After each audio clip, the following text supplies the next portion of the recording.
catches up to him, grabs his leg, and does he bite his balls? Oh my god, he does. Balls. Welcome back, everybody. We are at 24/7 Comics Online, here with my master of all teachings, Carl Choi, publisher, collector, just connector of all things comic. My name is Sara, aka TheNerdyBarbie, collector, cosplayer, just all over geeky fan. And we are coming back into issue 2 of the beloved King of Spies. Yep, this is our second episode of Comic Book Club. We talked about doing this about a year ago, and we're finally here, so we're super excited. This was one of our favorite series. I think I gave you a few comics early on, and this one really stood out to you. So, guys, we are here again. We're on episode 2. If you haven't checked out episode 1 yet, please do go to our YouTube channel. Click, comment, like, and subscribe to this video. It'll be very helpful to us as we grow this channel. I am Carl Choi, the co-founder and publisher at 24/7 Comics, and this is 24/7 Comics Comic Book Club. King of Spies, issue number 2. All right, y'all, we're on issue number 2. The world's greatest secret agent is murdering every crooked politician and spy master he blames for the world we're in now. He's on a killing spree that takes him to presidents and prime ministers in a race against the brain tumor that's killing him. He's literally the world's most wanted man now, and only the person he loves can bring him down. All right, and for this issue, there's obviously more variant covers. There's a kind of a black and white artist edition by Matteo Scalero, and there's this really cool cover that I think they used on a lot of promotions by Osgear again. Osgear Udiran, and really cool British flag in the background. But one thing we have to plug real quick, just a quick commercial break. It's Zero Ghosts #1, Kickstarter coming soon in August of 2024 if you're reading this. If not, feel free to check it out in the back issue if you're watching this later. What's relevant here is this is also a book by Justin Jordan, who also has written a book with Matteo Scalero, the co-creator and artist of King of Spies, called Dead Body Road. Definitely check that out. This book is written by Justin, but drawn by Brian Ching. Very proud of it. Part of the 24/7 Comics offering. So if you haven't checked it out yet, please go to our Kickstarter. Click notify me on launch, or if the Kickstarter campaign is running right now, please give it a back. Thank you so much. Alrighty, so why don't we dive into this? I mean, issue 2, the cover itself. How did it make you feel when you saw the cover? I mean, compared to the first issue, this is like you're just jumping right into the heat of it. You know things are about to go down. You are in that cool mode already, so we know this is present. Roland here is ready to get down. He only has 6 months to live. He literally is on the hunt. Like, often when you think about spies and how these guys are like about to snipe somebody, this guy is looking at them, right? Mm-hmm. Keeping an eye on what they're doing. So it's almost like the hunters are being hunted in this scenario, which I thought Matteo did a great job of painting a picture of. Yes. So diving right in, here's the creative team. I don't think we need to repeat a lot of this. We could go back to issue 1 book club. If you guys haven't seen it yet, we did a bit of an intro for each of the creators and the parties involved. As mentioned, this is now a Netflix venture, as Millar World was acquired by Netflix. And diving right in, it's interesting. Issue 1 was also a bit of a flashback, and so issue 2 also kicks us off. Yeah, the storytelling definitely flashing you right back to Panama, 1990. And you're basically seeing those 2 villains that he took out from the plane, the drug dealing plane. They were kind of left in the water, floating around. You could tell they were bloody, but really no conclusion there as to what happened. So now we're coming back to 1990. You're seeing these 2, Idris and Itzi. So man and a woman, we think they're siblings at this point, but they're clearly pretty much blown to smithereens. So this is very graphic. This is very anatomical and looks unsurvivable to me. So Pat, just edit out that page flip since I flipped it and then Sarah was still on the other page. All right, cool. So we'll kind of flip the page. We got to start with a flashback. This time it's just a one-page flashback, Yeah, and it brings us to modern day. modern Look, day. Mattel does not take a beat. He just goes right into the action. But what's really interesting here now, it's very intimate shots of each of the of what happens, because you've already been introduced to Roland King and what he could do. So you don't need to see all the action anymore. Just go straight to the point from him, talking about all the folks that he's after now. This is clearly going through a list of hits. You've got a human trafficker being strangled. You've got the pedophile, brains blown out. Like, he is definitely checking off a list of people he didn't get to before. Yeah, it's funny. You kind of typically see this configuration when a detective is going after a organized crime syndicate, but in this case, it's a vigilante going after a lot of the history that you and I are not privy to, but are now being exposed through what he's doing in his current venture. Yeah, and he's straight up like in this next scene right after the detective looking panel, he says when the police got close, their investigations were suspended, the officers sacked, and a groveling apology made to the culprits. I'm ashamed to admit I played my part, but 6 months to live will clear a man's mind. So he's not saying he's innocent. He's known about these people for some amount of his 40-year career. So he's kind of just got this mentality of, I'm going to take you out with me. So real quick, Sarah, what's cool about the first 3 pages, one of the, I guess, the art of storytelling when it comes to comic books, I think this was coined by Jim Shooter, is to former editor at Marvel and also then spun off Valiant Comics. He always told, as an editor, I think he always told his creators to always try to recap a story, assuming every issue is someone's first issue. And I think Mark did a really good job here, because within 3 pages, it already sets the premise as to like what's happening. That there was a mess that was created here. There's some kind of leftover remnants of what happened as adventures in the past. Then you're kind of seeing the action that he's taking, and then once again he kind of repeats Roland King's mission that he left off with at the end of issue 1. That's so true. Yeah, he has so many different memories going, but he doesn't leave you hanging for long. Like, Yep. you'll be caught up to speed. All right, so we jump in. Obviously now, it's kind of an interesting scenario, because who is this guy right here? Right. This guy apparently is Figgy, and we're figuring out here he's definitely on the, I would say, corporate structural side of this kind of spy mission. He's kind of like coming off as a handler here. So he's definitely in the know about everything, and he's trying to get a hold of Roland because things are going down without permission. Yeah, I think he's basically part of the agency that the solicits talk about, where obviously he's probably Roland's old boss who sends him out, and Roland's not really answering him in the context that he wants to see. Rather, he's pretty much on his next mission, and I think we also get right to the cover image of these 2 guys who are on their own mission, and you see something's about to go down. Yeah, we're introduced here to Lucas Bell.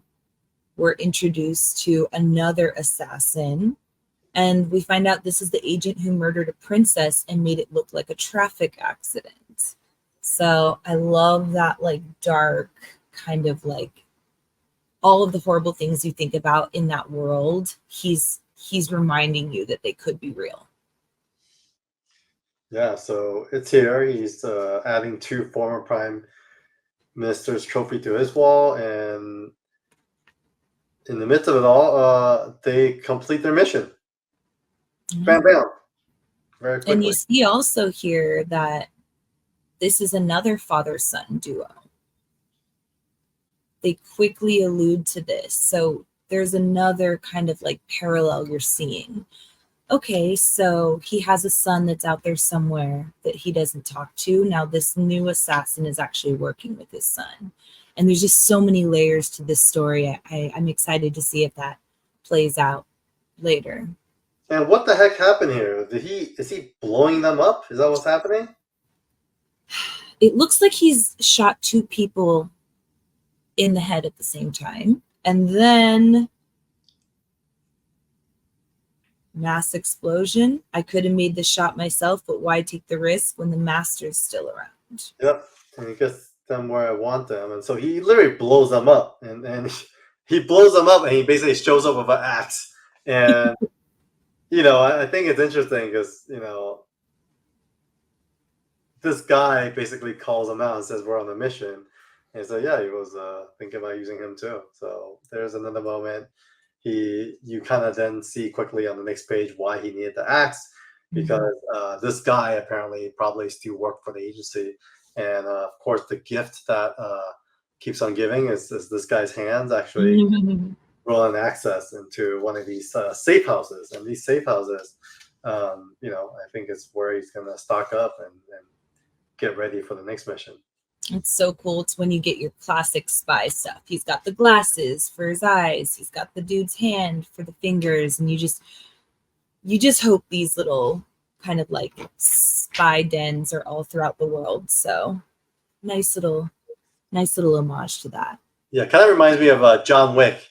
I need guns. Lots of guns. He's got to restock. Yeah, so we're back. Obviously his missions are not, people are not unaware of his missions, and so he's kind of back into the scene. But very graphic, just leaving a message here. You've got a dude hanging off of, last minute made noose here, and it's really, really showing like he's not trying to hide this. This isn't like a cover up kind of, oh, I'm gonna assassinate this person but make it look like something else. So he's kind of like blowing everybody's cover here. He's letting the masses, if they got a hold of this, know like this was a murder. This was no accident whatsoever. Yeah, I think the coloring is so powerful here because it does bring you through the different worlds, and I'm pretty sure it's by design, but like often they contrast the dark with the light, and a lot of times the light gives you this whole other world, which now we're introduced to this other character that we saw earlier on issue 1, and this character is a little bit more subtle, kind of now in bed, and he's in bed with a dude who is kind of like, what are you doing? And then I'm guessing this guy's wife is the one that comes in, but then he shoots her, and then afterwards, basically, he was like, "What the heck was all that?" He's like, "I was just killing time." And he's so cold. He's so calm. It's like he's chilling. He's clearly capable of a lot and doesn't hesitate to do so. But it's such a stark contrast to Roland's like constant action, constant movement, constant like warmth in battle. And here it's just calm, cool, just very scary. Yeah, a very different kind of persona. And I feel like, at the end too, is basically also smoking his cigarette after accomplishing what he was set out to do. And this individual is Atticus King, and he is Roland's son that we're introduced to now in a very powerful way. They're calling him on for what? And there's an obvious mission that he's being called on to now as well. I mean, it's pretty crazy too because he's super down for this mission. Yeah. He literally says, what does he say? This all my Christmases at once. Right. Isn't that crazy? That's so intense. And we'll see the reason for that kind of comment later. Obviously, Roland wasn't always the best dad. We're given a moment of like what seems like normalcy. It seems like a calm moment, a like take you out of that action moment. But nope, it's Roland. He's in disguise. He's looking like a pilot here so that he can get close to his next target. He like stands out so much in that outfit. It doesn't even look like a pilot. It's so obvious that he's cosplaying. And obviously he kills the whole plane and just jumps out and like 14,000. I mean, look at that. Just the action. These speed lines are like insane. Yeah, and pretty. It makes it look so pretty. He's flying. You know what's interesting is, you know, when you're, I don't know if you jumped out of a plane before. When jump out, actually, it's weird because you actually don't feel it. You actually start just floating in a way. But that calm, right? Just face down and just going for it. And someone is catching up to him. That's the funny part too. This guy who's jumping down from the plane catches up to him, grabs his leg, and does he bite his balls? Oh my god, he does. Balls. Wow. Yeah, look at that face. Oh boy. He's going for my balls. And balls are brought up a lot here because that's his manhood. He's always macho about it in a way. So this is pretty vulgar. He calls this guy the big one. So we definitely know this is looking like his next nemesis here. Yeah, so I don't know if I spoiled it for you guys earlier, but now it says Merry Christmas Atticus, which actually makes a lot of sense as to why he would say that. It's all the Christmas all at once. In fact, it kind of goes back to the lady who had mentioned that he was married to Roland for 11 years and had a son with him.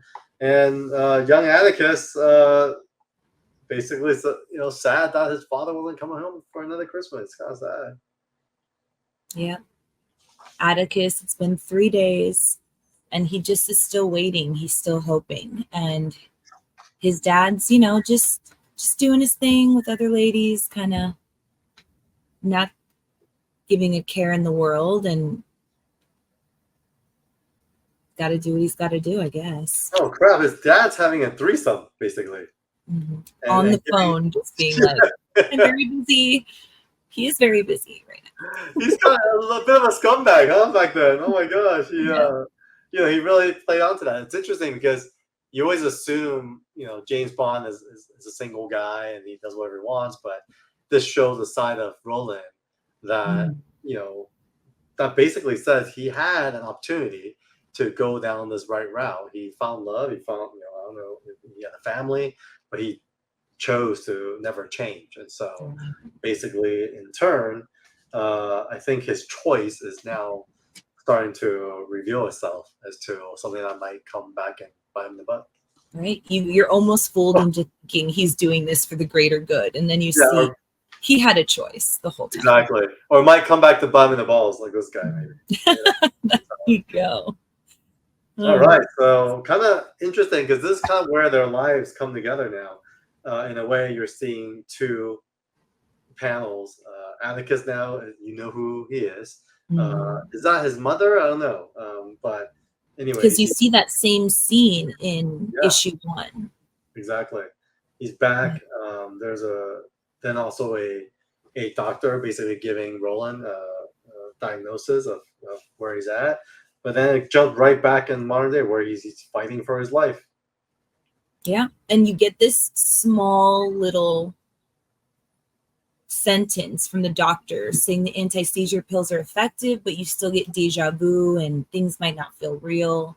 So he's always lending to like the flow of the story. It's like, yeah, there's a lot of action, there's a lot of flashbacks, but now you have another reason for that. It's like, yes, he's older, yes, he's ill. Now we have medication involved here. So it just, no matter how chaotic, you just follow along so seamlessly here. Yeah, so interesting. Even with the pills, he's jumping on the plane still fighting. Yeah. Says I wouldn't recommend driving for the moment, but dang, and what happens next? He like freaking throws the guy. He sees a helicopter midair coming, right? He has his eyes on it. Then you see him grab him. He throws the guy right into the helicopter. Oh my god! Yeah, he is the best aim you could ever imagine. This is what happens when you piss off Daddy. So yeah, lots of daddy issues from page to page. And he does have a suit after all. He wasn't jumping off in just a suit. Oh my god, his arm, he's still got the arms. And what's cool is, does this take us right back to a very classic James Bond scene? Like, this is a very, like, I landed, I'm out. And it's funny because he says, inside I feel like I'm 25 again. And it just goes back to issue 1 where, like, you know, there was a moment where he's in the bathroom, lonely, a very private moment, you know, rock bottom. Then there's another moment where he's surrounded by dead bodies and he's like on top of the world. Yeah, I mean, he's got lots of painkillers, so he's feeling like $1 million and doing his thing. All right, so that's like the highs, right? That we're introduced to again. He's like on top of the world. Then, it's so crazy too. His highs are like would be anyone else's like horrific lows, and that's just the complexity of this character. And what's cool then now is, you know, we're closing out. This is a normal length 22-page issue. In comparison to, I think, issue 1 was like 30 pages.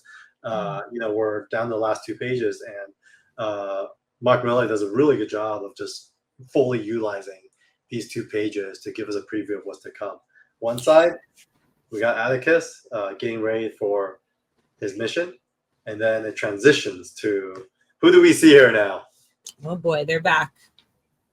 They are back, Idris and Itzy. So the last we saw them, they were blown to smithereens. And now, I mean, you just see it for yourself here. There is a whole new super being that is clearly out for vengeance. It's a trip. You're gonna do this one for free. Yeah, so there's 2 active. They're in the scene. Obviously, people are staring at them from all angles. Look at these people, like, kind of like, who are these 2? I'd just be like putting my snack down, like, ooh. Yeah, they're just doing their thing, and she's lost her arms, and he's lost his bottom half, but they've made it work. Right, they're making it work. Oh, so genius! Such a great antagonist team to have created in this. And it's so cool because it's so makeshift too. Like they could have been a cyborg, they could have been like whatever, but no. Wow. Yeah, it feels cool because it's a very, you know, when they brought us to Panama, it was a very like third world premise, and this remains that, where, you know, yeah, you're right. There's no technology involved.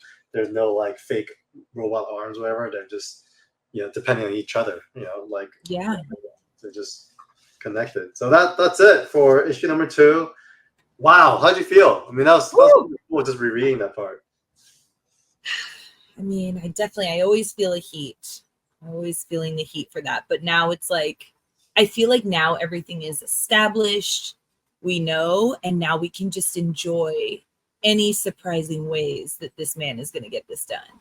Yeah. So, folks, that concludes issue 2. Thanks again for joining us for 24/7 Comics Book Club. Follow, subscribe, and comment below. And feel free to let us know what other books you want to see us read and review, and we would be more than happy to jump into it. So thanks, everyone. We'll see you in the next episode.